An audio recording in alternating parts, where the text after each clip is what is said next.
Raid Shadow Legends is the most generous game. Check it out. Compensation gifts, 3 days of XP, a bunch of auto battles, 500 energy, gold, not gold, silver, and a key. Just because of a few little experience issues inside of the game. Thank you, Raid. Slickis, the Lizard King, the Epic. A lot of people aren't going for this guy. I haven't even been participating in the activities to try and unlock this champion inside of Raid Shadow Legends. Why? Well, because the community said it's probably not worth my time. Let's dive into the kit and take a look and see just actually why. Let's start out with the A1. It attacks one enemy 2 times. Each hit has a 15% chance of placing a stun for 1 turn, based on attack. Okay, nothing crazy there, just getting strike on 1 enemy. That's not so exciting. Let's look at the A2 though. Attacks 1 enemy 2 times. Again, each hit will ignore a shield, increase defense, and strengthen buffs. Each hit also heals this champion by 20% of the damage inflicted. See, that's not actually bad. It can go on into a 3-turn cooldown as well, and it can damage by 25% more once you book out this guy. I also like that he's gonna heal by 20% of the damage inflicted. So if you damage 100 damage, you're only getting 20 of that damage back in health. So it's not 20% of your full health, but 20% of the damage that you're actually doing. Nice, not game breaking. What about this A3? Attacks all enemies. I like it better already. Before attacking, places a 30% increased crit rate. Wow. And a 30% increased crit damage on this champion for 2 turns. Based on attack again, a 5-turn cooldown, but you could also knock it down by 2 to make this a 3-turn cooldown. This one's not bad either. Increasing the crit rate and the crit damage before doing the strike is actually quite beneficial. Look at the passive. Increases the champion's crit damage by 10% every time they kill an enemy, and it stacks up to 30%. These stacks will not reset upon death. If the champion's Blades of Finality skill kills an enemy, the next skill they use will ignore 30% of the target defense. So if we kill with this one, then we get an additional 30% ignoration of the target's defense. Not bad. And the aura increases ally attack in arena battles.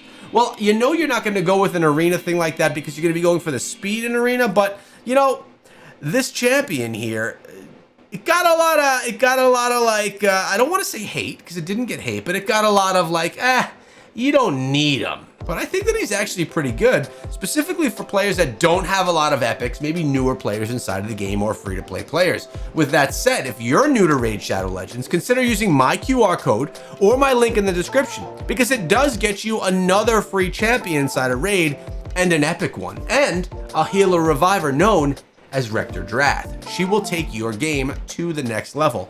But I would say if I were on my first month of gameplay, and I was not buying a bunch of shards, that I probably would be excited to pick up Slickis. And actually, he's gotten a 3-star rating on hellhades.com, which I have epic champions in my arsenal. Let's actually go take a look really quickly that I have used, especially in my first month or 2 of gameplay. One epic that I used that was like mediocre at best was, where is he even hiding? Oh, right here. Bovos. Bovos isn't great.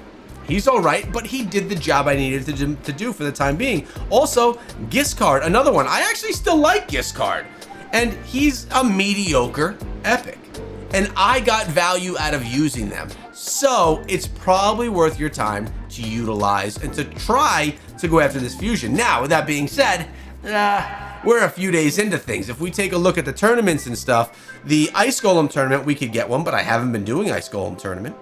The champion training tournament, you can get one, but we haven't started the champion training tournament. Is there anything over in events as well? Artifact enhancement? Yeah, you can get one there as well. Boom. And dungeon diver starts in 13 hours. So it looks like we should be able to go there. Now, what is this here? Oh my. Well, look at this. You take 4 of these bad boys and you put them in to get this girl. This Incarnate is the one that we really need to look at here today.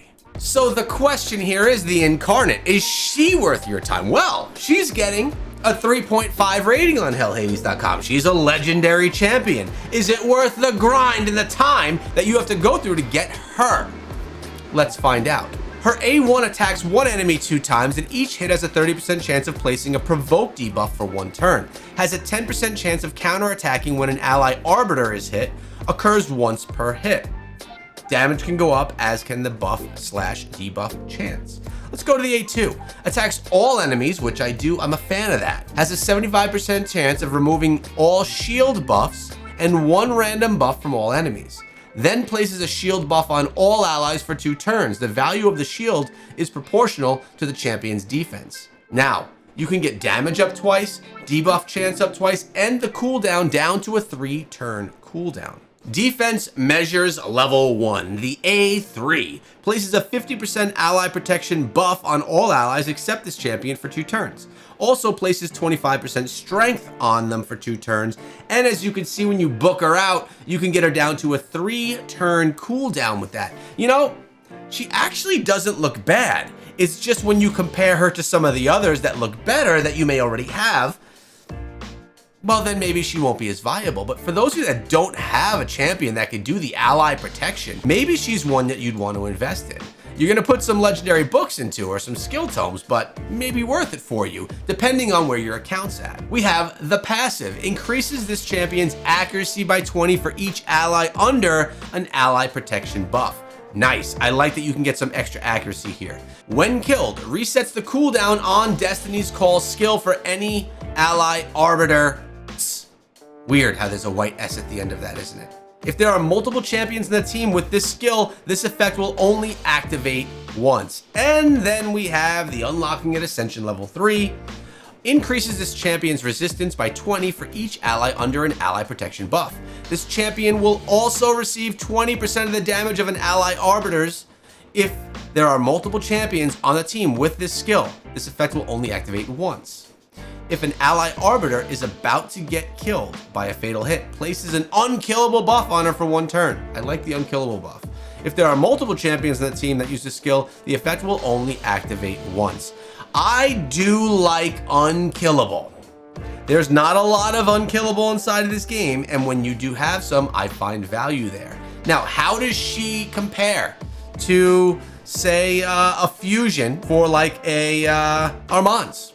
Armand's was the big rave. It was the big deal. It was the big to-do. She's not as good, although not comparable. How about with Wixwell, our latest fusion? We spent days, weeks on Wixwell. Why? Because he has the value. Because he has what we want. The Incarnate doesn't quite meet at that level. So for me personally, I will be missing out on the Incarnate. Maybe in the future I could pull her from a shard, but I will not be participating in this fusion. Now, I want to make note here that it could very well be valuable for you, depending on the level of your account and you as a player, to participate and try and get yourself this guy. I mean, if you're looking to get an epic and you're playing the game and playing events anyway, Slickis could be one that maybe you could find some use for inside of the game. His kit's not half bad, and he's an epic, and only needing to get 4 of the fragments right here, 25 each, you could get him, and it would be very low cost to you. So for me, what does that mean? What do I need to do to get him? Sand Devil does not bring it to us. We could go ahead, just jumped me out of there. We could do Ice Golem, but I'm limited on time. Could I push Ice Golem? I could. Could I put it on auto? I got tons of auto battles. I could. Maybe I should. It's debatable.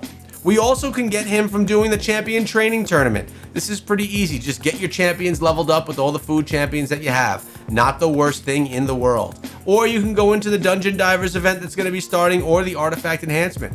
Artifact Enhancement, also not the hardest thing when you have champions, artifact, and levels that have to get up in level. Plus you get some other good stuff along the way. Just some gems, a Mortal Soul Stone, and some energy. I guess maybe not the best in the world. So my community, it is now your turn to let me know in the comments below, is Slickis worth summoning just to use as a champion? And is Incarnate worth you diving in and spending all that time on this fusion? Or are neither one of them worth your time, and should you just play the game the way that you play it every single day? Let me know in the comment section below. Download Raid using my QR code or link in the description, and come back tomorrow because you subscribed, and it will ding at you so you don't forget.